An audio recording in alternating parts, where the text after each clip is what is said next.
Hello, પ્રવેગની અંદર તમારા બધાનું સ્વાગત છે ફરી એકવાર. આજે આપણે વાત કરવા જઈ રહ્યા છે જે સૌથી મોસ્ટ ઇમ્પોર્ટન્ટ ટોપિકની, જે છે નિબંધ. રાઈટ. તો તમે જોયું હશે કે હવે નવી પેટર્ન મુજબ નિબંધના માર્ક્સ 250 છે, જ્યારે 2 જ નિબંધ છે. એટલે કે એક નિબંધના હવે માર્ક્સ થઈ ગયા છે 125. એનો મતલબ એ થશે કે હવે નિબંધ છે ને બહુ ડિસાઇડિંગ ફેક્ટર બની જશે. અત્યાર સુધી પણ નિબંધ ડિસાઇડિંગ ફેક્ટર જ હતું. જેમ કે તમે GS1માં બહુ મહેનત કરો તો તમારે 70 માર્ક્સ આવે, મીડિયમ મહેનત કરો તો તમારે 58, 55, 58 કે 60 માર્ક્સ સુધી તો આવી જ જતા. તો GSમાં રેન્જ કેવી રહે છે? આપણે જનરલી આપણે 150માંથી વાત કરીએ તો 55 થી 70 વચ્ચે મેજોરિટી લોકો હોય છે. જ્યારે એસેમાં કેવું હોય છે? તો એસેમાં રેન્જ તમે જોશો તો 30 થી 65 સુધીની હોય છે. તો તમે 3 GSમાં કોઈ પર્સનથી પાછળ હોય અને જો તમારે એસેમાં વધુ આવે તો પણ તમારે એ પર્સનથી સ્કોર સારો થઈ શકવાના ચાન્સ ઘણા વધુ છે. એટલા માટે એસેનું પેપર ખૂબ મહત્ત્વનું બની જતું હોય છે. તો અને હવે જે આપણે જોયું છે કે નવી પેટર્ન મુજબ ફિલોસોફિકલ એસે પૂછાવાના ચાન્સીસ બહુ વધી ગયા છે. અને ઘણા વિદ્યાર્થીઓને એમાં એક પ્રશ્ન આવે છે કે જેને કઈ રીતે બ્રેઇન સ્ટોર્મિંગ કરવું. ત્યારબાદ ઘણા લોકોને એ પ્રોબ્લેમ છે કે 12 પેજ કઈ રીતે પૂરા કરવા. તમે ઘણા બધા જ્યારે એસે લખવાની શરૂઆત કરી અથવા તો ટ્રાય કર્યો ત્યારે એમને ખબર પડી હશે કે 5 કે 6 પેજ પછી છે ને પેન અટકી જાય છે, કન્ટેન્ટ રિપીટ થવા લાગે છે, કંઈ યાદ નથી આવતું અને બહુ કન્ફ્યુઝન થઈ જાય છે. તો આ બહુ નોર્મલ વસ્તુ છે, એટલે એનાથી કંઈ ડરવાની જરૂર નથી. આપણે આવતા સમયની અંદર અલગ અલગ એસેનું ડિસ્કશન કરીશું, ત્યારે હું જણાવીશ કે કઈ રીતે તમારે નંબર ઓફ પેજીસમાં આગળ વધવું, કઈ રીતે બ્રેઇન સ્ટોર્મિંગ કરવું, કેટલા સમયમાં બ્રેઇન સ્ટોર્મિંગ કરવું, એ બધા વિશે આપણે વાત કરીશું. તો સૌથી પહેલાં આપણે છે ને બેઝિક જોઈએ. તો બેઝિક શું છે કે એસેની અંદર તમારું સ્ટ્રક્ચર કેવું હોવું જોઈએ? તમારો ઇન્ટ્રો એ 100 થી 150 વર્ડનો હોવો જોઈએ. ઠીક છે. ઇન્ટ્રોની શરૂઆત આપણે વાર્તાથી કરી શકીએ, અથવા કોઈ કરંટ ઘટનાથી કરી શકીએ, અથવા કોઈ એનિકડોટથી કરી શકીએ કે આ જીવનની વાર્તા હોય, કંઈ સાચી ઘટના હોય. આના આધારે તમે શરૂઆત કરશો તો તમને વધુ સારું પડશે. ડેટાના આધારે પણ કરી શકાય અથવા તો સંવાદના આધારે પણ કરી શકાય, પણ એ જનરલી લોકો પ્રિફર કરતા નથી, કેમ કે ઘણીવાર એમાં ટોપિક ઉપર આવવામાં સમય વધુ લાગી જતો હોય છે. ત્યારબાદ આપણે છે ને એને લિંક કરશું 25 થી 30 શબ્દોમાં, કે મેઇન ટોપિકની ડિમાન્ડ સાથે, કે આ જે ઇન્ટ્રો લખ્યો છે એ આ નિબંધ સાથે કઈ રીતે રિલેટેડ છે અને આ નિબંધમાં આગળ શું આશા રાખી શકાય, જેથી જ્યારે પણ વાંચનાર હશે તો એને ઇન્ટ્રોમાં જ ખબર પડી જશે કે પર્સન છે લખનાર, એને આ નિબંધ સમજાણો છે કે નહીં. એટલે આપણે ટ્રાય કરશું કે આપણો ઇન્ટ્રો અને જે લિંકિંગ પેરેગ્રાફ છે એ બહુ સટીક હોવું જોઈએ. એના આધારે નક્કી થશે કે એ વ્યક્તિ તમારો આખો નિબંધ વાંચશે કે નહીં. ત્યારબાદ આપણને ખબર છે કે બોડી આવશે. બોડી આપણી જનરલી 800 થી 900 વર્ડની અથવા તો 700 થી 800 વર્ડની હોવી જોઈએ, જેની અંદર આપણે અલગ અલગ ડાયમેન્શનથી જે આપેલ ટોપિક છે એનું ડિસ્કશન કરીશું. એના કેટલા ઇન્ટરપ્રિટેશન થઈ શકે, કેટલા અર્થ નીકળી શકે, એના વિશે વાત કરીશું. એના ઉદાહરણો આપીશું, કેમ એવું થાય છે એની ચર્ચા કરીશું, વગેરે કરીશું. ત્યારબાદ છે ને પેનલ્ટીમેટ કન્ક્લુઝન આવે. પેનલ્ટીમેટ કન્ક્લુઝન એ જનરલી એક છે ને આમ આગળના રસ્તા જેવું, એટલે કે વે ફોરવર્ડ જેવું હોય છે. એટલે પેનલ્ટીમેટ કન્ક્લુઝન એ એક વે ફોરવર્ડ જેવું હોય છે, જેની અંદર આપણે જોઈશું કે કઈ રીતે આપણે આ જે પણ ટોપિક છે તેમાં ભવિષ્યમાં આપણી પાસે કયા રસ્તાઓ છે, આપણે શું કરવું જોઈએ વગેરે. અને છેલ્લે કન્ક્લુઝન હશે જે ભવિષ્યલક્ષી હોવું જોઈએ, કે જો આપણે આ રસ્તાઓ માનશું તો આ જે પણ આપણો ટોપિક છે એમાં કઈ રીતે ફાયદો થશે, આ તે. એટલે આ તમારે 100 જેટલા શબ્દોને લખવાનું. છેલ્લે આ તમારે 50 કે 60 શબ્દો, એટલે કે 2 પેરેગ્રાફમાં તમે લખી શકો. હવે બીજી વસ્તુ, 2-3 વસ્તુ જે બહુ કોમન છે અને ઘણા વિદ્યાર્થીઓની ક્વેરી આવે છે, એટલે કે સૌથી પહેલાં કે એક એસેની અંદર કોટ હોવા જોઈએ કે નહીં, એટલે કે પંક્તિઓ તો હોઈ શકે, પણ સૌથી વધુમાં વધુ 3 પંક્તિ હોવી જોઈએ, 3થી વધુ નહીં. 3થી વધુ હશે ને તો પછી વાંચવાવાળાને છે ને જ્યાં માંડ વાંચવાની મજા આવશે ત્યાં એક પંક્તિ આવી જશે, સારી રીતે રસ જામશે જ નહીં. એટલે તમારામાં વધુમાં વધુ 3 પંક્તિ હોવી જોઈએ. ત્યારબાદ બીજી બાબત કે હેડિંગ હોવા જોઈએ કે નહીં. તો હેડિંગ તમારે હોવા જોઈએ, એ નોર્મલ છે, પણ મેક્ઝિમમ 3થી વધુ નહીં.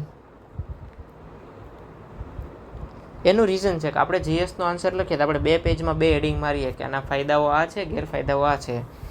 જો તમે 4, 5 કે 6 હેડિંગ મારશો તો પછી એસે નહીં લાગે ને જીએસના આન્સર જેવું લાગશે કે આને દરેક ટોપિક ઉપર 1-1, 1.5 પેજ લખી નાખ્યું છે, તો આમાં ક્યાંય ફ્લો નથી જળવાતો. એટલે જો હેડિંગ ના લખો તો વધુ સારું છે, અને લખો તો વધુમાં વધુ 3 હોવા જોઈએ, અને 2 પણ ચાલે, પણ 4 તો નહીં જ ચાલે. એટલે કે આ વસ્તુ થઈ ગયું. પછી ફિલોસોફિકલ હોય ને જ્યારે પણ કોટ એસે, ત્યારે કોટથી પંક્તિથી શરૂઆત કરવાની રહેશે નહીં. એટલે કે ફિલોસોફિકલ એસેમાં પંક્તિથી શરૂઆત નહીં કરવાની. એનું એક રીઝન છે કે જો તમે ફિલોસોફિકલ એસે હશે તો પંક્તિથી તમે શરૂઆત કરશો તો વાંચનારને કેવું થશે કે તમે જે પંક્તિ લખેલી છે એનો અર્થ વિસ્તાર કરો છો કે જે પ્રશ્નમાં આપેલી છે એનો અર્થ વિસ્તાર કરો છો. સમજો છો? એટલે ફિલોસોફિકલ એસેની અંદર પંક્તિથી શરૂઆત નહીં કરવાની. પંક્તિથી શરૂઆત ન કરો. કેમ કે કોઈ એક હમણાં આપણે આગળ જોઈશું જેના ઉદાહરણો, પણ સપોઝ કે કોઈ એક ક્વેશ્ચન આપેલો છે, આ ક્વેશ્ચન અહીં એક પંક્તિ છે કે અથાગ પરિશ્રમનો કોઈ વિકલ્પ નથી, પરિશ્રમ તો તમારે કરવો જ પડશે. પછી તમે એક પંક્તિ લખશો કે પરિશ્રમ એ જ પારસમણી છે. પછી અહીંયા તમે એક વાર્તાની શરૂઆત કરશો તો તમે વાર્તા કોના માટે લખો છો? તમારી પંક્તિ માટે કે પ્રશ્નની પંક્તિ માટે? અને પછી તમે જે આખો સોલ્યુશન આપો છો એ શાના માટે છે એ જ વાંચનારને બહુ તકલીફ પડી શકે. એટલે તમારે જ્યારે પણ ફિલોસોફિકલ એસે હોય જ્યાં કોટ આપેલું હોય ત્યાં પંક્તિથી શરૂઆત કરવાને બદલે ઇન્ટ્રો પછી પંક્તિ લખવાની. કઈ જગ્યાએ? ઇન્ટ્રો પછી. તો એ થોડીક વધુ રિલેટેબલ લાગશે. તો આ હતી થોડીક માહિતી. આપણે આગળના લેક્ચર્સમાં પણ થોડીક રેગ્યુલર માહિતી આપતા જઈશું કે કઈ રીતે આપણે ઓવરઓલ આપણા એસેમાં સુધારો કરી શકીએ, કઈ રીતે આપણો ફ્લો હોવો જોઈએ વગેરે માહિતી આપણે આગળ આપતા જઈશું. હવે આપણે આજના ટોપિકની શરૂઆત કરીએ. તો જો આપણે પેપર જોયું હશે કે આજે છે ને 4 અલગ અલગ ટોપિક છે. સૌથી પહેલો કે a ship in harbour is safe but that is not what ship is for. એટલે કે વહાણ છે એ જ્યારે બંદર ઉપર હોય ત્યારે બહુ સેફ છે, સુરક્ષિત છે, પરંતુ વહાણ એના માટે બનેલું નથી. રાઈટ? એનો મતલબ કે વહાણને છે ને રિસ્ક લેવાની જરૂર છે, વહાણને બહાર જવાની જરૂર છે. એનો એક આપણે મતલબ એવો કાઢી શકીએ. પછી બીજું, the cost of being wrong is less than the cost of doing nothing. એટલે કે કોસ્ટ ઓફ બિંગ રોંગ એટલે કે જે ખોટા પડવાની જે કિંમત છે ને એ કંઈ ન કરવાની કિંમત કરતાં તો ઓછી છે. એટલે આમાં બી શું કે છે, કંઈક કરતા રહો, કંઈક રિસ્ક લો. એટલે કે થોડાક આમ પ્રોએક્ટિવ થાવ, સક્રિય થાવ. અહીંયા બી એવું છે કે આપણે સક્રિય વહાણને કરવાની જરૂર છે, અહીંયા એવું છે કે આપણે કંઈક કરવાની જરૂર છે. પછી ત્રીજો છે ટુ એર ઇઝ હ્યુમન. આ જે એસટીઆઈમાં પણ આ વખતે ઇંગ્લિશના પેપરની અંદર હતો કે માણસ માત્ર ભૂલને પાત્ર. એટલે દરેક વ્યક્તિ ભૂલ કરવાનો જ છે. એટલે ભૂલ કરવાના ડરથી આપણે કંઈક કરતાં અટકી ન જવું જોઈએ, આપણે કંઈક ને કંઈક કાર્ય ચાલુ રાખવું જોઈએ. રાઈટ? તો આમાં પણ એ જ છે કે સક્રિય બનો અને કાર્ય ચાલુ રાખો. અને ચોથું, બી the change you want to C in others. આ કોનું છે? ગાંધીજીનું. આ પણ એસટીઆઈમાં આ વખતે પૂછાઈ ગયું. તો એમાં જો એમાં પણ શું કહે છે કે તમારે જે પણ બીજામાં ચેન્જ લાવવો જોઈએ તમારામાં લાવો. એટલે તમે કંઈક કાર્ય કરવાની શરૂઆત કરો તો કંઈક બીજામાં આવશે. એટલે જો 4 ટોપિકમાં એક કોમન વસ્તુ તમે જુઓ ને તો એવું છે કે તમારે કાંઈ પણ ટ્રાન્સફોર્મેશન લાવવું હોય ને, સમાજની અંદર કંઈક સુધારો લાવવો હોય તો એ છે ને કંઈક રિસ્ક લેવું પડશે. એના માટે તમારે કંઈક એક્શન લેવી પડશે, બીજા માટે ઉદાહરણ સેટ કરવું પડશે. ફેલ થવાના ડરથી અથવા તો લોકો શું વિચારશે એવા ડરથી જો તમે કંઈ નહીં કરો તો નુકસાન તમને અને સમાજને જ જશે. એટલા માટે તો તમારે કંઈક ને કંઈક નવું કરવું પડશે. તમારે સુધારો લાવવો હોય, લીડર બનવું હોય તો તમારા માટે એક્શન લેવી જ પડશે. અને ચેન્જ મેકર બનવા માટે એક અનનોન એટલે કે જે આપણને નથી ખબર એવી જગ્યાએ પણ આપણે જવું પડશે. તો જો આ 4 ટોપિકમાંથી તમે છે ને કોઈ પણ એક ટોપિક લખશો ને તો એનું કન્ટેન્ટ બીજા 3 એસેમાં તમને કામ લાગશે જ. આપણે એવી રીતે જ દરેક અઠવાડિયામાં 4 ટોપિક સિલેક્ટ કરશું કે સેમ કન્ટેન્ટ તમે અલગ અલગ કેટલી જગ્યાએ વાપરી શકો. એટલે તમે એક એસે લખો એટલે એના પરથી તમે બીજા 3 એસેનું કન્ટેન્ટ પણ બની જશે. પણ આપણે બ્રેઇન સ્ટોર્મિંગમાં 4 એસેનું બ્રેઇન સ્ટોર્મ કરશું એટલે તમારી પાસે ટોટલ એક જ એસે માટે અલગ અલગ 30-40 પોઈન્ટ બની જાય, જેમાંથી તમને એક્ઝામમાં તો 15 પોઈન્ટ યાદ આવી જાય એટલા માટે. તો હવે આપણે જોઈશું કે કોઈ પણ એસે હોય ને એની એક મેથડ છે કે તમારે એસેને છે ને ક્વેશ્ચન પૂછવાના. ચલો તો આપણે આ ક્વેશ્ચન એસે માટે એ એક્સરસાઇઝ કરીએ કે a ship in harbour is safe but that is not what ship is for, right. તો હવે તમે વિચારો, અહીંયા છે કે વહાણ છે એ બંદર ઉપર સેફ છે, પરંતુ વહાણ એના માટે બનેલું નથી. તો હવે ઘણા લોકો શું કરે કે કોઈ ઇન્ટ્રોડક્શન લખે, પછી એવી રીતે લખે કે ઇકોનોમિક ક્ષેત્રે આ કેટલું સાચું છે, પોલિટિકલ ક્ષેત્રે આ અપ્રોચ સારો છે અને સાચો પણ છે. પણ છેલ્લા 1-2 વર્ષથી હવે નવો અપ્રોચ આવે છે અને અમે તમને નવો અપ્રોચ શીખવવાનો પ્રયત્ન કરશું. કઈ રીતે? તો જે પણ તમે વિચારો છો એની અંદર જ તમે પ્રશ્ન પૂછો, એક આર્ગ્યુમેન્ટ બનાવો અને આર્ગ્યુમેન્ટને તમારે સાબિત કરવા માટે ઉદાહરણ આપો, ખાલી ઉદાહરણ ન આપો. એટલે આપણે એ રીતે પ્રયત્ન કરીશું. જેમ કે તમને આ કોડ જોશો એટલે સૌથી પહેલાં એક વસ્તુ યાદ આવશે કે શું કરી શકાય. અને આ પહેલાં પણ આપણે એકવાર જોઈ લઈએ કે પાછળ આપણે છે ને થોડાક ઉદાહરણો આપેલા છે. તો કઈ રીતે અમુક કોમન ઉદાહરણો તમે બધી જગ્યાએ વાપરી શકો એ પણ એક તમને બતાવવાનું છે. તો જુઓ, સૌથી પહેલાં પોલિટિકલ. તો કંઈ પણ તમે પોલિટિકલ લખો ત્યારે તમે India, middle east, Europe economic corridor વિશે લખી શકો. એની અંદર જો તમે રિસ્ક પણ છે કે જેને મિડલ ઇસ્ટની અંદર કંઈક છે ને પોલિટિકલ અનિશ્ચિતતા આવી જશે તો આ ફેલ પણ થશે. પણ જો સક્સેસ જશે તો વેપાર વધશે, ટાઈમ ઘટશે, ખર્ચો ઘટશે અને આપણને ચાઇનાના બેલ્ટ અને રોડ ઇનિશિયેટિવની અલ્ટરનેટિવ ફાયદો થશે. એટલે આપણે જે આપણો સેન્ટ્રલ આઈડિયા જોયો કે કંઈક કરવું જોઈએ, ભલે રિસ્ક તો રિસ્ક, તો એમાં આ છે પોલિટિકલ સ્ફિયરે આપણે આ કરેલું છે. ઇકોનોમિકમાં ઓપન નેટવર્ક, ડિજિટલ કોમર્સ, કે જે એમેઝોન, ફ્લિપકાર્ટ છે તો એની જે હેજેમની છે એને ઘટાડવા માટે આપણે શું કર્યું છે કે આ ઓપન નેટવર્ક, ડિજિટલ કોમર્સ લાવ્યા છીએ. તો એનું રિસ્ક તો છે કે ઘણા લોકોને છે ને ડિજિટલ સાક્ષરતા નથી, ઇન્ટરનેટનું કનેક્શન નથી, પણ એના ફાયદા પણ છે. જેમ કે એનાથી લાખો જે નાના નાના કિરિયાણા સ્ટોરવાળા છે એમને પોતાની વસ્તુઓ ઓનલાઈન વેચવાનું પ્લેટફોર્મ મળશે. પછી સોસાયટીમાં જોઈએ તો સોસાયટીમાં સરકારે હમણાં નિર્ણય લીધો છે કે આપણે લગ્નની ઉંમર 18થી 21 કરશું. તો એના નુકસાન તો છે કે સામાજિક અને રાજકીય ક્ષેત્રે છે ને બહિષ્કાર થશે, લોકો વિરોધ કરશે. પણ એનો ફાયદો બી છે, જેમ કે આર્થિક ભાગીદારી વધશે, બાળ મૃત્યુદર, માતા મૃત્યુદર ઘટશે. એટલે રિસ્ક તો છે જ, પણ એના ફાયદા પણ છે. એવી જ રીતે ઇસરોનું જે ગગનયાન મિશન છે એમાં રિસ્ક તો છે કે ફેલ થશે તો ખર્ચો વધી જશે, પણ ફાયદા પણ છે. જેમ કે એનાથી એલિટ સ્પેસ ક્લબ છે એની અંદર સ્થાન મળશે, ઘણી બધી આવનારી પેઢીઓને એક પ્રેરણા પૂરી પાડશે. તો એક ઇસરોનું ગગનયાન મિશન છે. એન્વાયરમેન્ટની અંદર ગ્રીન હાઇડ્રોજન મિશન છે. તો હજી દુનિયામાં બહુ હાઇડ્રોજનનું એટલું એક્સેપ્ટન્સ નથી, ત્યાં જ આપણે આવું મિશન લાવી દીધું. તેનું રિસ્ક તો છે કે ભવિષ્યમાં નહીં ચાલે તો, અથવા કેટલું સફળ જશે એનો કોઈને ખબર નથી. પણ એનો ફાયદો છે કે આપણી એનર્જી ઇન્ડિપેન્ડન્સ થઈ જશે. પછી આપણું જે આયાત બિલ છે, આપણે 85% એનર્જી બહારથી લાવીએ છીએ તો એ ઘટી જશે. તો દરેકે દરેક ક્ષેત્રમાં આપણે એક એવું ઉદાહરણ રાખેલું છે કે જેમાં આપણે કંઈક કરવું જોઈએ કે જેથી આપણને ફાયદો થઈ શકે, એક રિસ્ક ટેકિંગ. તો સૌથી પહેલાં આપણે જોઈએ પહેલો એસી. તો એમાં શું છે કે ship in harbour is safe but that is not what ship is for. તો સૌથી પહેલાં તમને આ ટોપિકને જોઈએ અને તમારે છે ને મિનિમમ 4થી 5 ક્વેશ્ચન બનાવવાના. 4થી 5 ક્વેશ્ચન બનાવી લો. પછી તમારે જોવાનું કે કયા ક્વેશ્ચનનું વધુ મહત્ત્વ છે ટોપિક માટે, તો એને તમે વધુ સ્પેસ આપો. જે ઓછું મહત્ત્વ છે એને થોડુંક ઓછું મહત્ત્વ આપો. અને ઓલવેઝ તમારે એક પેરાડોક્સ પણ હોવો જોઈએ કે આ વાક્ય પણ સંપૂર્ણપણે સાચું નથી, છેલ્લે એક પેજ એને પણ આપવું જોઈએ, રાઈટ. તો ચલો આમાં આપણે ક્વેશ્ચન બનાવીએ. તો ship in harbour is safe. તો કઈ રીતે હાર્બર પર સેફ છે? તો એક સૌથી પહેલાં આપણો જવાબ છે કઈ રીતે. પછી બીજું કે હાર્બર પર સેફ છે, પણ અહીંયા શું છે કે શિપ એના માટે નથી બનેલી, તો શાના માટે બનેલી છે?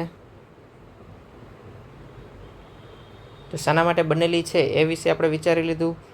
તો હવે શિપ હાર્બર ઉપર છે, એ હાર્બર ઉપર રહેવા માટે બનેલી નથી, પરંતુ એક મોટા પર્પઝ માટે બનેલી છે. તો એ પર્પઝ માટે જાય એ માટે આપણે શું કરી શકીએ? તો કઈ રીતે શિપને આપણે ચલાવી શકીએ અથવા તો શું કરી શકીએ. ત્યારબાદ આપણે જોઈએ કે એકવાર શિપ જતી રહી પણ તો એને કેવા કેવા પડકારોનો સામનો કરવો પડશે. કારણ કે હાર્બર ઉપર સેફ છે, બહારના દરિયામાં તો એ સુરક્ષિત છે નહીં, તો કયા કયા પડકારોનો સામનો કરવો પડશે આ તમે વિચારી શકો. ત્યારબાદ તમે વિચારો કે જો શિપને આવા પડકારોનો સામનો કરવો પડે તો પછી આપણે એના માટે એવા કયા પગલાં લઈ શકીએ કે જેથી એના પડકારો ઓછા થઈ શકે. તો આપણે વિચારીએ કે આપણે કયા પગલાં લઈ શકીએ.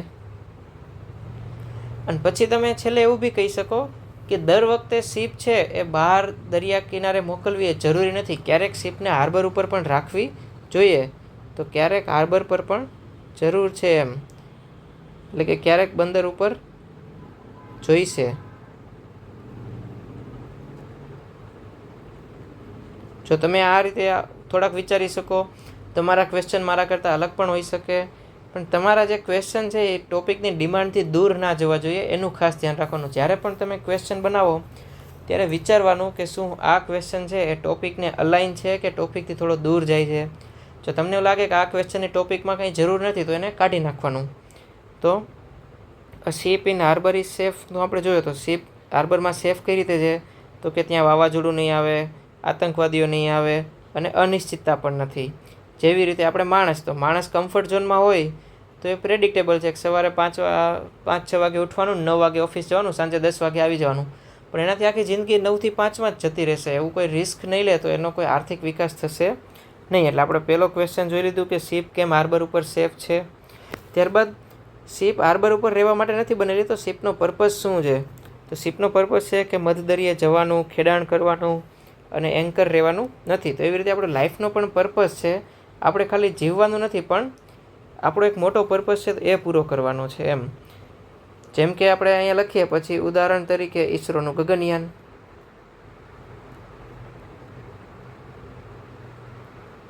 રાઈટ, આ રીતે તમે છે ને જે નીચેના એક્ઝામ્પલ છે આપણે દરેક ટોપિકમાં ફિટ કરવાનું ટ્રાય કરીશું. રાઈટ, પછી તો પછી હાવ ઇટ કેન સર્વ ઇટ્સ પર્પઝ.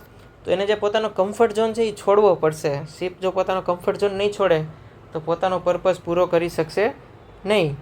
અને એવી જ રીતે આપણે પણ જો આપણી ડેસ્ટિની ઉપર જવું હોય તો આપણે આપણો કમ્ફર્ટ ઝોન છે ને છોડવો પડશે. આખો દિવસ બેડ ઉપર સૂતા રહેવાથી એક્ઝામ ક્લિયર થશે નહીં. એવી રીતે તો જો આમાં તમારે ઉદાહરણ પૂરું પાડવું હોય તો તમે વિચારી શકો કે મહિલા સશક્તિકરણ છે, તો મહિલા સશક્તિકરણની અંદર આપણે કઈ રીતે કરી શકીએ. તો લખો કે આપણો કમ્ફર્ટ ઝોન છે 18 વર્ષ, પણ આપણે અત્યારે 18 થી 21 કરવાની જરૂર છે. આ રીતે તમે ઉદાહરણ એકનું એક જ છે, તમારે એના શબ્દો બદલવાના છે. આ રીતે આપણે એનો પર્પઝ પૂરો કરવાનો છે, આ રીતે આપણે કમ્ફર્ટ ઝોન છોડવાનું છે. અને જો કમ્ફર્ટ ઝોન છોડવામાં કઈ ડિફિકલ્ટીઝ છે, જેમ કે છે ને ફેલિયરનું ફિયર છે કે જો ફેલ થશું તો, એટલે કે સફળ નહીં થઈએ તો. પછી એવા અનિશ્ચિત આઉટકમ પણ છે કે શું થશે એની આપણને ખબર જ નથી. અને ત્યારબાદ મેન્ટલ ઇનર્શિયા છે કે આપણને કરવું છે, આપણને બીજા દિવસે ઉઠીને જીમ જવું છે, પણ આપણે સવારે ઉઠીને વિચારીએ કે આવતીકાલે જઈશું એમ, એટલે મેન્ટલ ઇનર્શિયા છે. પછી why it is important to leave. તો શિપને છોડવાની જરૂર છે, પણ એના ફાયદા શું છે? તો એક તો કે છે ને જેમ આપણને ખબર છે કે લોખંડ છે એ પોતાના રસ્ટથી જ નબળું પડી જાય છે, બાકી લોખંડને કોઈ કાપી શકતું નથી. તો એવી રીતે છે ને કમ્ફર્ટથી પણ આપણને કાટ લાગી જાય છે, આપણો ગ્રોથ અટકી જાય છે અને આપણું ઇવોલ્યુશન અટકી જાય છે. એના લીધે આ બધું ના થાય એટલા માટે જ આપણે છે ને કમ્ફર્ટ ઝોન છોડવાનો છે એમ. અને જો આપણે કમ્ફર્ટ ઝોન છોડશું તો શું થશે? તો આપણને આપણું પોટેન્શિયલ ખબર પડશે, આપણું સેલ્ફ વર્થ ખબર પડશે, કે આપણે શાના માટે બનેલા છીએ એ આપણને ખબર પડશે. જેમ કે મહાત્મા ગાંધી છે, નેલ્સન મંડેલાજી છે, તો એ લોકોને એકવાર નિશ્ચય કરી લીધો કે આપણે બ્રિટનને પડકારવા છે, તો એના લીધે દેશ આઝાદ થઈ શક્યું. અને importance of returning to harbour, કે એકવાર છૂટી ગયા પછી પાછું પોતાના હાર્બર ઉપર આવવું જોઈએ, કારણ કે હાર્બર પણ એક જરૂર છે. ત્યાં એનું રેસ્ટ કરી શકે, એનું રિપેરિંગ વર્ક થઈ શકે એટલા માટે. તો ઠીક છે, જો આપણે ક્વેશ્ચન બનાવ્યા એમાંથી ઘણા બધા ક્વેશ્ચન નીચે પણ આવ્યા. આપણે નીચે જોયા વગર ક્વેશ્ચન બનાવ્યા તો બી આપણે ઘણું બધું પ્રેડિક્ટ કરી શક્યા. તો why it is important to leave, એમાં તમે લખી શકો કે જો છોડશે નહીં એક જગ્યા તો બીજી જગ્યાએ પહોંચશે નહીં. જેમ કે સરકારે પણ ઓપન નેટવર્ક ડિજિટલ કોમર્સની શરૂઆત કરી, તો શરૂઆતમાં આપણને એવું લાગશે કે મેન્ટલ ઇનર્શિયા છે, નાના વેપારીઓને ખબર નથી, પરંતુ પાછળથી એનો બહુ મોટો લાભ થશે. તો આ આપણે પહેલો એસે જોયો કે જેની અંદર એક કઈ રીતે રિસ્ક લેવું જોઈએ, રિસ્ક ના લેવાના શું કારણો છે, રિસ્ક લઈ તો કેવા પડકારો આવશે, કઈ રીતે આપણે એનું સોલ્યુશન કરીશું વગેરે. ઠીક છે, આઈ હોપ તમને આમાં આઈડિયા આવ્યો હશે. હવે આપણે બીજો ટોપિક વાંચીએ. The cost of being wrong is less than cost of doing nothing. એટલે કે ખોટા પડવાની જે કિંમત છે એ કંઈ ન કરવાની કિંમત કરતાં તો ઓછી જ છે. અને આ સાવ જનરલ જેવું સ્ટેટમેન્ટ છે, તમને વાંચતા જ સમજાઈ ગયું હશે કે આમાં શાની વાત કરવામાં આવી છે, રાઈટ? તો સૌથી પહેલાં તમે જ વિચારો કે હવે તમે એવું બી કરી શકો કે આ વિડીયોને અહીંયા પોઝ કરી અને 5 થી 7 મિનિટની અંદર તમે ટ્રાય કરો કે તમે કેટલા પોસિબલ ક્વેશ્ચન વિચારી શકો છો. તો સૌથી પહેલાં આપણે જોઈએ કે ખોટા પડવાની કિંમત શું છે. એ આપણો પહેલો ક્વેશ્ચન છે કે ખોટા પડવાની કિંમત શું છે. તો ખોટા પડવાની કિંમત શું છે. પછી બીજું કે કંઈ ન કરવાની કિંમત શું છે.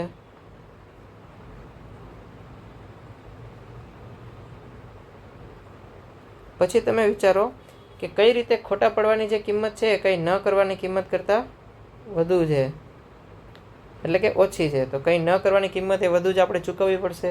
તો ખોટા કરવાની કિંમત એ કંઈ ન કરવાની કિંમત કરતાં કઈ રીતે ઓછી છે. ત્યારબાદ આપણે એવું વિચારો કે દરેક વ્યક્તિ છે એને ખબર છે કે ખોટા પડવાની કિંમત તો ઓછી જ છે કંઈ ન કરવાની કિંમત કરતાં, તો પણ એ કેમ કાંઈ નથી કરતો. તો કેમ કાંઈ નથી કરતો એ આપણે જોઈશું. આપણને ખબર છે કંઈ ન કરવાની કિંમત વધુ જ છે, તો પણ આપણે ઘણીવાર કંઈ કરતા નથી, આખો દિવસ બેસી રહીએ. જેમ કે એક શીપ છે એ હાર્બર ઉપર જ રહે. તો આપણે એ વ્યક્તિને કંઈક કરવા માટે પ્રેરણા કઈ રીતે આપી શકીએ. તો પ્રેરણા કઈ રીતે આપવી. અને છેલ્લે કે જો જે વ્યક્તિને ખબર છે કે ખોટા પડવાની કિંમત ઓછી છે એ કંઈ ન કરવા કરતા તો એ પછી કંઈક ને કંઈક કાર્ય ચાલુ કરશે ફેલ થવાના ડર વગર. તો જો એ આવું કાર્ય કરવાનું ચાલુ કરશે, રિસ્ક લેશે, તો શું ફાયદા થશે. એટલે છેલ્લે કે પ્રયત્નના ફાયદા શું છે એમ. આના આધારે આપણે કન્ક્લુઝન કરી લઈશું. તો જો કેટલા ક્વેશ્ચન થયા, 3 ને 3 6 ક્વેશ્ચન. જોયું ક્વેશ્ચન બનાવવા એટલા ટફ છે નહીં, તમે આરામથી 3-4 મિનિટની અંદર બહુ બધા ક્વેશ્ચન બનાવી શકશો.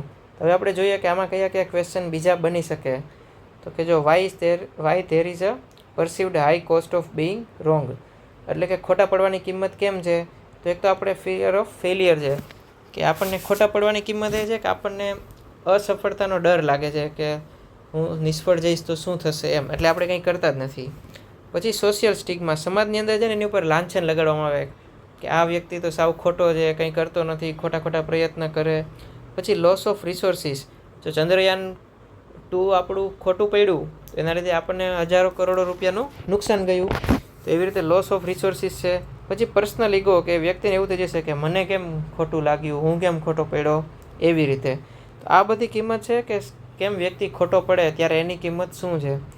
તો હવે what are the hidden long term cost of doing nothing, પણ કંઈ ન કરવાની કિંમત શું છે.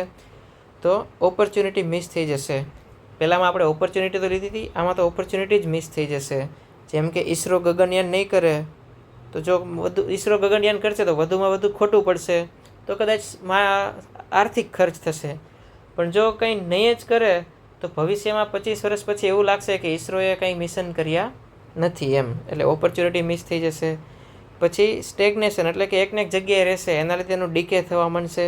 પછી રિગ્રેટ થશે કે આજથી 5 વર્ષ પછી એવું થશે કે આવું કરી લીધું હોત તો આપણે ત્યારે મજા કરવાના બદલે થોડુંક વાંચી લીધું હોત તો, જાગી લીધું હોત તો, ચા પીવામાં ઓછો ટાઈમપાસ કર્યો હોત તો આવા જે રિગ્રેટ છે એ થશે. તો એની કિંમત વધુ છે, કેમ કે ટાઈમ પાછો આવવાનો નથી, પૈસા તો પાછા આવી શકે. પછી લોસ ઓફ કોમ્પિટિટિવ એજ, કે જો તમે કંઈ નહીં કરો તો તમારા જે પ્રતિસ્પર્ધીઓ છે એ તો મહેનત કરવાના જ છે. આપણે આન્સર નથી લખતા, પણ અત્યારે બી 6000માંથી 1000 લોકો તો એવા છે જ કે રોજ 5 આન્સર લખે જ છે. તો એ લોકો તો આગળ નીકળવાના જ છે. તમે 15 દિવસે એક જ આન્સર લખશો અને કોઈક 15 દિવસે 75 આન્સર લખી લેશો તો તમે એને ક્યારેય પહોંચી શકશો નહીં. પછી ઇરોઝન ઓફ કોન્ફિડન્સ, તમે કંઈ નહીં કરો તમારો જ આત્મવિશ્વાસ તૂટી જશે. જેમ કે કોઈ પણ કંપની છે એ ઇનોવેશન કરવાનું રિસ્ક નહીં લે તો એ કંપનીને ભવિષ્યમાં બહુ મોટો લોસ જશે. જેમ કે તમે બ્લેકબેરીનું નામ સાંભળ્યું હશે. બ્લેકબેરી એ મોબાઈલની કંપની છે. 1990ની આસપાસ એ દુનિયાની પહેલા નંબરની કંપની હતી, 1990થી 2005ની આસપાસ. પણ પછી એપલ દ્વારા ટચપેડ ફોન આવી ગયા ટચિંગવાળા, તો બ્લેકબેરીને એવું કે ના, અમે તો છે ને ટાઈપિંગવાળા જ રાખશું, બહુ બધા બટનવાળા. અને એના લીધે શું થયું કે માર્કેટમાં લોકોને ટચ સ્ક્રીન ફોન ગમી ગયા અને બ્લેકબેરીનું માર્કેટ અત્યારે ધોવાઈ ગયું. પછી how being wrong actually be beneficial form of progress.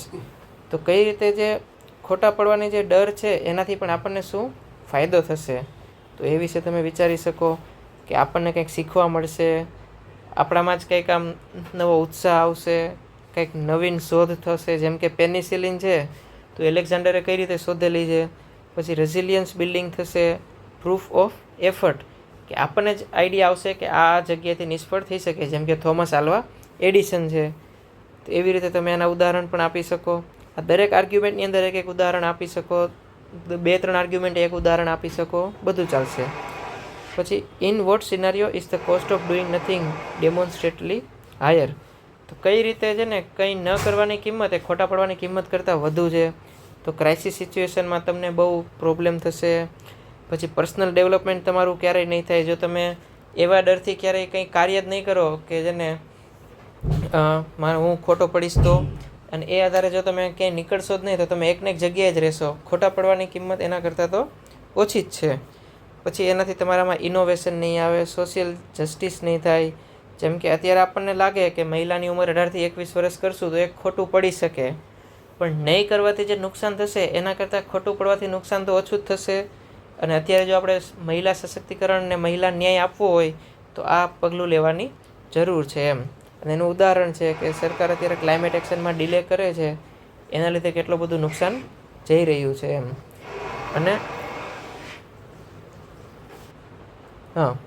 અને છેલ્લે કે કઈ રીતે આપણે જે બિંગ રોંગ છે એને પણ આપણે સુધારી અને એવું કંઈક કરીએ કે જે આપણે ખોટા પડવાની સંભાવનાઓ જ ઓછી થઈ જાય અને આપણે સાચું કરીએ.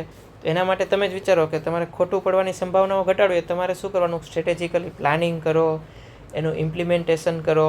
પછી કોઈ પણ મોટી યોજના હોય તો એને પહેલાં નાના પાયે ઇમ્પ્લિમેન્ટ કરો અને પછી અલગ અલગ જગ્યાએ ઇમ્પ્લિમેન્ટ કરો વગેરે. તો એક કેલ્ક્યુલેટેડ રિસ્ક લો, પાયલોટ પ્રોગ્રામ તરીકે પહેલાં ઇમ્પ્લિમેન્ટ કરો.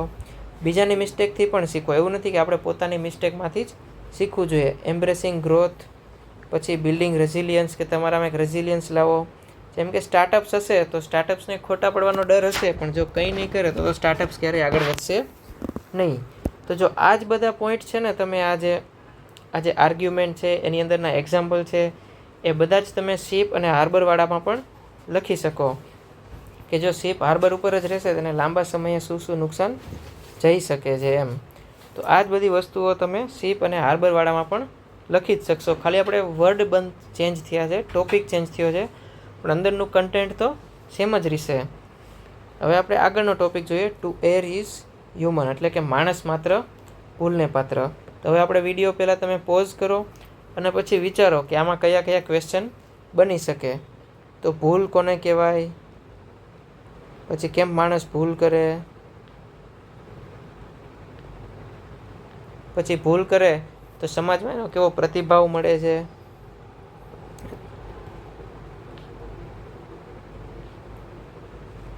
પછી ભૂલ કરે તો એનાથી ફાયદા શું છે. જો અહીંયા જે ભૂલ કરવાના જે ફાયદા છે એ જ આપણે ઉપર પણ લખી શકીએ કે ખોટા પડવાના કિંમત છે એ કંઈ ન કરવાની કિંમત કરતાં ઓછી છે. તો આપણે ખોટા પડવાના કંઈક ફાયદા લખેલા, એમ અહીંયા પણ ભૂલના ફાયદા લખવાના છે. એમ જ શિપ જે છે એને હાર્બરની બહાર નીકળશે તો પડકારો આવશે, પણ એને શિપને તો ફાયદા થવાના છે, તો એ ફાયદા છે. આ બધા ફાયદાઓ સેમ જ છે. પછી આપણે આ ફાયદાઓ તો આપણે જોઈ લીધા. હવે આપણે એવા કેવા પ્રયત્નો કરવા જોઈએ કે ભૂલ ઓછી થાય. અને પછી જો આપણે ભૂલ ઓછી થશે ને આપણે પ્રયત્ન કરતા રહીશું તો પછી દેશને શું ફાયદો થશે. બની ગયા 6 ક્વેશ્ચન. હવે ભૂલ કોને કહેવાય એના ઉપર તમે 1 પેજ લખી લો. માણસ કેમ ભૂલ કરે એની ઉપર 2 પેજ લખો. કેવો પ્રતિભાવ મળશે સમાજમાં એના વિશે 2 પેજ લખો. ભૂલ કરવાના ફાયદા શું છે એના વિશે 3 પેજ લખો, કારણ કે માણસ માત્ર ભૂલને પાત્ર એ પોઝિટિવ વસ્તુ છે, તેના ફાયદા બી હશે. ભૂલ ઓછી કેમ કરવાય એનું 1 પેજ લખો. દેશને કઈ રીતે ફાયદો થશે એના 1-2 પેજ લખો. અને પછી તમે કન્ક્લુઝન લખી લો તો આરામથી તમારા 10થી 11 પેજ તો થઈ જશે એમ. એટલે સમજો છો, તમારે ઘણા લોકો છે ને સ્ટાર્ટિંગમાં એવું વિચારે, પહેલું જ પેજ લખતા હોય ને ત્યારે એવું જ વિચારે કે 10મા પેજે કઈ રીતે પહોંચાશે. તો જો તમે પહેલાં જ પેજથી 10મા પેજનું વિચારશો તો તમે ક્યારેય ત્યાં પહોંચશો નહીં. એના કરતાં શાંતિથી પહેલાં બ્રેઇનસ્ટોર્મ કરો અને પછી લખશો તો તમને વધુ ફાયદો થશે. તો જો અહીંયા જ છે કે છે ને, માણસ માત્ર ભૂલને પાત્ર, એનો સાચો મતલબ શું છે? તો દરેક વ્યક્તિ ભૂલ કરે જ છે, કારણ કે ઘણીવાર આપણા મગજમાં જ એટલું બધું ચાલતું હોય છે કે આપણે ભૂલ કરતા હોય, એટલે કે આપણામાં કોગ્નિટિવ બાયસ છે. પછી આપણા જ્ઞાનની સીમિતતા છે, ઘણી વસ્તુ આપણને ના ખબર હોય ને આપણે એવું કંઈક કરીએ તો એ ખોટું પડવાની સંભાવના છે. પછી ઇમોશનલ ઇન્ફ્લુઅન્સ, કે ઘણીવાર આપણે લાગણીથી કોઈ નિર્ણય લેતા હોય તો એ ખોટો પડી શકે છે. પછી કોન્ટ્રાસ્ટ વિથ મશીન, કે મશીન ભૂલ નથી કરતા એટલે જ તો એને મશીન કહેવાય છે, અને માણસ છે એ એટલે જ તો એને માણસ કહેવાય છે કે જે ભૂલ કરે છે. જે વ્યક્તિ ભૂલ ના કરે ને આપણે એમ કહીએ કે આ તો જો મશીન જેવો છે એમ, એટલે એ પણ છે. તો આ રીતે જેમ કે ઈસરોના ચંદ્રયાન 2નું તમે એક્ઝામ્પલ આપી શકો, અથવા તો આપણે આપણા ઇકોનોમિક રિફોર્મના એક્ઝામ્પલ આપી શકો, એગ્રીકલ્ચર રિફોર્મના એક્ઝામ્પલ આપી શકો વગેરે એમ. પછી કઈ રીતે એને લોકો છે ને જોવે છે, જ્યારે કોઈ પણ વ્યક્તિ ભૂલ કરે તો લોકો એને કઈ નજરથી જોવે છે? એને બ્લેમની નજરથી જોવે, એને સજા કરે કે તે કેમ આવું કરી નાખ્યું, એને છે ને શરમાવવામાં આવે, એને આમ છે ને આમ દોષનો ટોપલો બધો એની ઉપર ઢાળી દેવામાં આવે. અને પછી એ જ વ્યક્તિથી છે ને ભવિષ્યમાં ભૂલ ન થાય એવો બહુ ડર રહેશે. કંઈ બી કાર્ય ચાલુ કરશે તો એ ડરીને ચાલુ કરશે. તો એના પણ તમે એક્ઝામ્પલ કરી શકો. પછી what are the positive outcome or lesson that can emerge from the error. આપણે જેમ ઉપર વિચાર્યું કે એના ફાયદા શું છે, અહીંયા બી એ જ છે. જો કે કોઈ પણ વ્યક્તિ જ્યારે ભૂલ કરશે તો એનાથી શું શું ફાયદા થશે? એક તો એનો વિકાસ થશે, પછી ઇનોવેશન આવશે, કંઈક નવીન ડિસ્કવરી મળશે, જેમ કે પેનિસિલિન છે જે આપણે આગળના હિસ્સામાં વિચારી લીધું. પછી એમ્પથી અને અન્ડરસ્ટેન્ડિંગ, એટલે લોકો પ્રત્યેની સમજ વધશે. કે તમે કોઈ મિસ્ટેક કરો છો અને તમે એમાં નિષ્ફળ જાઓ છો કોઈ પ્રયત્નની અંદર, પછી કોઈ બીજો વ્યક્તિ એવો પ્રયત્ન કરતો હશે તો તમને એના પ્રત્યે એક હકારાત્મક ભાવ આવશે કે ના ભાઈ, તું કરે છે સાચું જ છે એમ. પછી એક તમારામાં રેઝિલિયન્સ આવશે અને તમારામાં ધીરે ધીરે સુધારો આવતો જશે. આન્સર રાઇટિંગની જેવું છે કે આન્સર રાઇટિંગમાં આપણે મિસ્ટેક તો થવાની જ છે, અને ઘણા લોકો આન્સર રાઇટિંગમાં મિસ્ટેક થવાના ભૂલથી આન્સર રાઇટિંગ જ નથી કરતા. તો જો તમારે એટલું યાદ રાખવાનું કે પહેલાં 50 આન્સર તો ખરાબ જ નીકળવાના છે. એ 50 આન્સર તમે અહીંયા લખી નાખશો તો એક્ઝામમાં સારા આન્સર લખાશે. એ 50 આન્સર ખરાબ નીકળવાના ડરથી અહીંયા નહીં લખો તો એક્ઝામમાં જે 50 લખશો એ ખરાબ નીકળશે. તો ચોઈસ તમારી છે. એટલે કે કઈ રીતે એના ફાયદા થઈ શકે, અને how can we foster a more constructive approach two human error. એટલે આપણે એવો કઈ રીતે કન્સ્ટ્રક્ટિવ અપ્રોચ લઈએ કે જેથી આપણી ભૂલો ઓછી થાય. તો ગ્રોથ માઇન્ડસેટ રાખો. પછી જે રૂટ કોઝ છે કે કયા કારણોથી તમે નિષ્ફળ ગયા છો, કે કયા કારણથી ભૂલ થઈ છે, તો એ જુઓ અને એમાં સુધારો કરો. પછી ફીડબેક અને રિફ્લેક્શન લાવો. આની અંદર તમે ગવર્નન્સનું ઉદાહરણ લખી શકો કે કોઈ પણ નીતિ છે તો એમાં ભૂલ થઈ શકે, ક્યારેક લીકેજ થઈ શકે, પણ આપણે એમાં શું સુધારો કરી શકીએ તો એ તમે ઉદાહરણથી લખી શકો. અને જે પણ છે આપણી ભૂલો જોવાની અને એને સુધારવાથી લાંબા સમયે શું ફાયદો થશે એ તમે લખી અને પછી કન્ક્લુઝન લખી દો. તો આ રીતે આપણો ત્રીજો એસે હતો કે એમાં કઈ રીતે તમે વિચારી શકો, કેટલા પોઈન્ટ છે. જો પાછળના એસેસમાં આપણે એટલું બધું વિચારતા એટલા માટે નથી કે ઉપરનું કન્ટેન્ટ છે એ જ ઘણું બધું રિપીટ થાય છે. હું ખાલી તમને એ વિચાર શીખવાડું છું કે તમે કઈ રીતે પ્રશ્નો બનાવી શકો, રાઈટ. તો હવે આપણે લાસ્ટ એસે જોઈએ. બી the change you want to C in others. તમે એક એવો ચેન્જ બનો જે તમને તમારે બીજામાં જોવો હોય એવો ચેન્જ તમે જાતે જ બનો. જેમ ભગવાન બુદ્ધ હતા તો એમને પેલા સ્ત્રીએ કહ્યું કે મારો છોકરો ગોળ બહુ ખાય છે. ભગવાન બુદ્ધ હોય કે ગાંધીજી, ઘણી બધી જગ્યાએ અલગ અલગ વ્યક્તિના નામે વાર્તા છે જ. તો પછી બુદ્ધે કહ્યું કે તમે 2 દિવસ પછી આવો, અઠવાડિયા પછી આવો. પછી અઠવાડિયા પછી ગયા ત્યારે બુદ્ધે કહ્યું કે ભાઈ હવે તું ગોળ નહીં ખાતો. તો પછી પેલી સ્ત્રી પૂછે છે કે આવું તો તમે અઠવાડિયા પહેલાં જ કહી શક્યા હોત.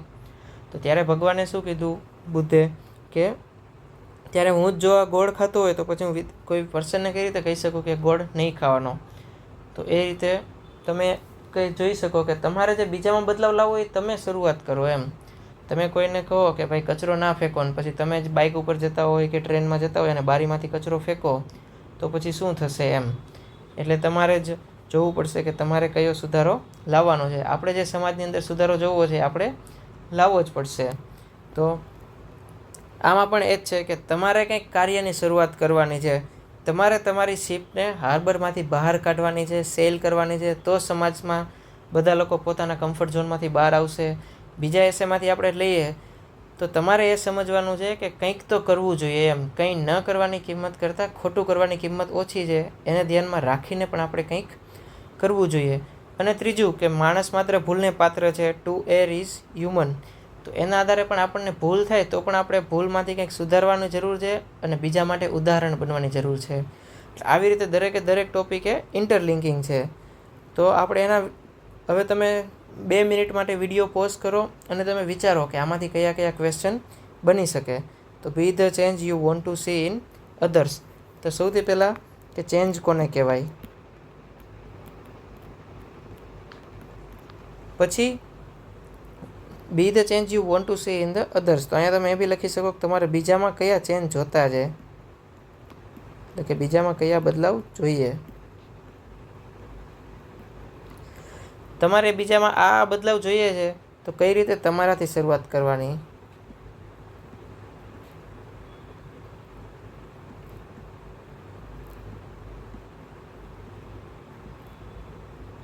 તો કઈ રીતે તમારાથી શરૂઆત થવી જોઈએ.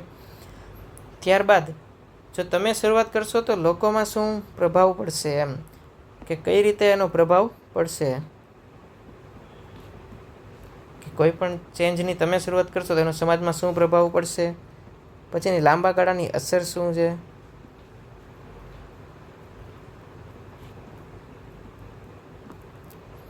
અને સૌથી છેલ્લે તમે એ લખી શકો કે આપણે લોકોને કઈ રીતે પ્રેરણા આપીએ કે તમે પણ તમારે જે બદલાવ લાવવો છે એ બદલાવની શરૂઆત કરો એમ. એટલે આપણે જ લોકોને પ્રેરણા આપવી હોય તો કઈ રીતે આપી શકીએ, તો એ તમે લખી નાખો કે પ્રેરણા કઈ રીતે આપવી. કે આપણે શાળા લેવલે જ આપણે વિદ્યાર્થીઓને શીખવીએ, સમાજની અંદર સમાજમાં સુધારો લાવીએ, મીડિયાનો ઉપયોગ કરીએ, કાયદાઓ બનાવીએ, પછી જે સામાજિક જે જૂથો છે, અલગ અલગ NGO છે એનો સપોર્ટ લઈએ, લોકોમાં જાગૃતતા લાવીએ વગેરે એમ. તો જો આપણે આના હવે ક્વેશ્ચન જોઈ લીધા, 5-6 ક્વેશ્ચન છે, તો તમને આઈડિયા આવશે કે કઈ રીતે લખવું જોઈએ.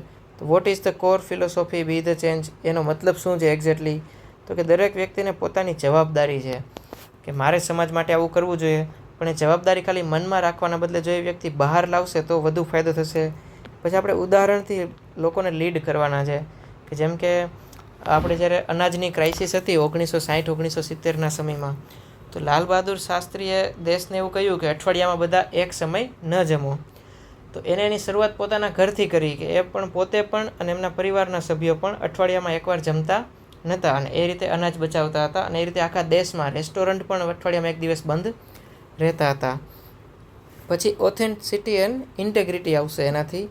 પછી એકવાર તમારી અંદર સુધારો આવશે એના આધારે જ બહારનો સુધારો આવશે. જ્યાં સુધી તમે અંદર સુધારો નહીં કરો ત્યાં સુધી બહાર સુધારો આવશે નહીં. તો આની અંદર તમે સોસાયટીનું ઉદાહરણ આપી શકો કે આપણી અંદર એવું છે કે આપણામાં જો પિતૃસત્તાત્મક વલણ છે તો આપણે ક્યારેય મહિલા સશક્તિકરણને લાવી શકીશું ને. એટલે આપણે આપણી અંદરના જે વલણ છે, આપણે અંદરના જે મૂલ્યો છે એને સુધારશું તો જ બહાર સુધારો આવી શકશે. અને why it is often difficult for individual to embody this principle. એટલે કે દરેક વ્યક્તિ માટે ચેન્જ કરવો એ કેમ અઘરો હોય છે. એક તો ઇનર્શિયા હોય છે, પછી સમાજમાં સ્ટિગ્મા છે. આપણે આગળ જે જોયું ને કે ખોટા પડવાની કિંમત શું છે, તો એ જ જગ્યા વસ્તુ અહીંયા આવશે. એક તો આપણે કમ્ફર્ટ ઝોનમાં છે, જો આ તમે પહેલાં એસેમાંથી લઈ શકો. પછી હિપોક્રેસી છે. પછી ફિયર ઓફ સ્ટાન્ડિંગ આઉટ, એટલે કે તમે લોકો કરતાં અલગ પડશો તો આ તમે છે ને ખોટા પડવાની કિંમતવાળા એસેમાંથી લઈ શકો. પછી લોકોમાં જ અવેરનેસ નથી કે શું સુધારો કરી શકે. પછી આપણને જ ઘણીવાર એવું લાગે કે આપણી પાસે કંઈ સત્તા જ નથી તો આપણે કઈ રીતે ચેન્જ લાવીએ એમ. એટલે એ રીતે આ કે કેમ ઘણા વ્યક્તિઓ છે ને પોતાનાથી જ બદલાવની શરૂઆત કેમ નથી કરતા, તો એનું એક રીઝન આ છે. પછી how does individual action create a ripple effect. એકવાર કોઈ વ્યક્તિ એવી રીતે શરૂઆત કરશે પોતાનાથી બદલાવની, તો સમાજની અંદર એનો પ્રભાવ શું પડશે. આપણે જે ક્વેશ્ચન અહીંયા લખેલો હતો કે નહીં, શું પ્રભાવ પડશે, તો એ જ વસ્તુ અહીંયા ક્વેશ્ચન છે કે એની રિપલ ઇફેક્ટ શું છે. તો લોકોને ઇન્સ્પિરેશન મળશે. પછી ન્યૂ બિહેવિયર સાવ નોર્મલ થઈ જશે. થોડાક દિવસ કરશે. જેમ કે દહેજ પ્રથા છે, તો એક વ્યક્તિ લેશે તો એ સ્ટાન્ડ આઉટ થશે, નહીં લે તો એ સ્ટાન્ડ આઉટ થશે કે આ ભાઈએ તો દહેજ લીધું પણ નહીં. પછી 100 લગ્નમાંથી 10 વરરાજા છે એ દહેજ નહીં લે, પછી 100 લગ્નમાંથી 50 વરરાજા દહેજ નહીં લે, ત્યારે એ પછી પ્રક્રિયા નોર્મલ થઈ જશે. અને ધીરે ધીરે પછી એવું થશે કે 90 લોકો દહેજ નથી લેતા અને 10 લોકો જ લે છે. તો શું થશે કે એમના પ્રત્યે લાંછન લાગશે કે જો આ વ્યક્તિ કેટલી ખરાબ પ્રેક્ટિસ કરી કે વગેરે એમ. પછી એનાથી એક મોમેન્ટમ બિલ્ડ થશે અને ધીરે ધીરે લોકો એમાં જોડાઈ જશે. જેમ કે #MeToo મુવમેન્ટ છે, તો તમે એનું અહીંયા ઉદાહરણ લખી શકો કે કોઈકે તો આગળ આવવું પડતું મહિલાઓના અધિકારો માટે. પછી ડેમોન્સ્ટ્રેશન ઓફ ફિઝિબિલિટી, તો તમે જે પણ કરો છો એ લોકોને સમજાશે કે ના આ વસ્તુ છે એ ટકાઉ છે, આપણા માટે સારી છે, તો લોકો એનું અનુસરણ કરશે અને ધીરે ધીરે રેઝિસ્ટન્સ એટલે કે લોકોનો પડકાર ઓછો થતો જશે. અને દરેક વ્યક્તિ એવા કયા પગલાં લઈ શકે કે જેથી એક ચેન્જ બની શકે. તો જો આપણે આ પણ કીધું હતું કે કઈ રીતે આપણે શરૂઆત કરવી જોઈએ, એવા કયા પગલાં લઈએ કે જેથી તમે એક ચેન્જ બની શકો એમ. તો તમે સેલ્ફ રિફ્લેક્શન કરો, તમે તમારા ગોલ સેટ કરો કે આ વખતે મારે આટલું કરવાનું જ છે, કે દર રવિવારે હું અડધી કલાક છે ને બહાર કચરો વીણીશ, અથવા તો દર રવિવારે હું 5 ભૂખ્યા લોકોને ભોજન આપીશ. તો જો તમને જોઈએ ને બીજા 10 લોકો પણ 5 લોકોને ભોજન આપશે તો થોડાક દિવસોમાં આખા શહેરમાં કોઈ ભૂખ્યું રહેશે જ નહીં એમ. એટલે તમે ગોલ સેટ કરો, પછી કન્સિસ્ટન્ટ પ્રેક્ટિસ કરો. એવું નહીં કે એક રવિવાર તમે કર્યું ને પછી તમને એવું લાગ્યું કે મારાથી તો બહુ બધા લોકો પ્રભાવિત થવા જોઈએ પણ કોઈ થયા નહીં, તો એવું એક અઠવાડિયામાં ના પણ થાય. તમારે એને કન્સિસ્ટન્સી પ્રેક્ટિસ કરતી રહેવી, સતતતા જાળવી રાખવી પડશે એમ. પછી પોતાને અને બીજાને એજ્યુકેટ કરો, બીજા પાસેથી તમે સપોર્ટ માંગો અને પરસિસ્ટન્સ રહ્યો એમ, કે તમે તમારા પ્રયત્ન ચાલુ જ રાખો તો તમને વધુ ફાયદો થશે. અહીંયા તમે ઈસરોનું એક્ઝામ્પલ લખી શકો, અથવા તો સોસાયટીની અંદર રાજા રામમોહન રાયનું એક્ઝામ્પલ લખી શકો કે કઈ રીતે એને પડકારોને વચ્ચે પણ એ ચેન્જ થયા હતા અને એની લાંબા ગાળાની અસર શું છે. તો જો આપણે આ પણ વસ્તુ ક્વેશ્ચનમાં વિચારેલી હતી. તો જોયું તમે આવી રીતે 3-4 એસેની અંદર જ્યારે તમે ક્વેશ્ચન વિચારશો એટલે પછી મોટાભાગના એસેની અંદર તમારા ક્વેશ્ચન બનવા માંડશે કે લાંબા ગાળાની અસર શું હશે. તમને જ ખબર છે કે ટકાઉ વિકાસ થશે, ટકાઉ બદલાવ થશે, પછી મજબૂત સમૂહનું નિર્માણ થશે, મોરલ ઓથોરિટી આવશે એટલે લોકોના અંદરથી બદલાવ આવી જશે. અંદરથી બદલાવ આવશે એટલે મહિલા સશક્તિકરણ છે, તો આપણે ઓટોમેટિક મહિલાઓ પ્રત્યેનો અત્યાચાર અને હિંસા છે એ ઓછી થઈ જશે. પછી આખા સમૂહનું છે ને એમ્પાવરમેન્ટ થશે, સશક્તિકરણ થશે. કેમ એક વ્યક્તિ સારું કાર્ય કરશે, ધીરે ધીરે બધા જ સારું કાર્ય કરશે તો અંતે ફાયદો કોને થશે? સમાજ અને દેશને જ થશે. તો એવી રીતે પછી મોર જસ્ટ અને ઇક્વિટેબલ વર્લ્ડ થશે એવી રીતે એમ. તો આ આપણે જોયું કે કઈ રીતે આમાં 5 ક્વેશ્ચનની કઈ આર્ગ્યુમેન્ટ છે. આ દરેક આર્ગ્યુમેન્ટ માટે તમારે હવે ધીરે ધીરે ગૂગલ એક્ઝામ્પલ કરી લેવાના કે આ વસ્તુ છે મોરલ ઓથોરિટી, એની અંદર શું એક્ઝામ્પલ આવી શકે. સ્ટ્રોંગર કમ્યુનિટી થશે તો એનું શું એક્ઝામ્પલ હોઈ શકે.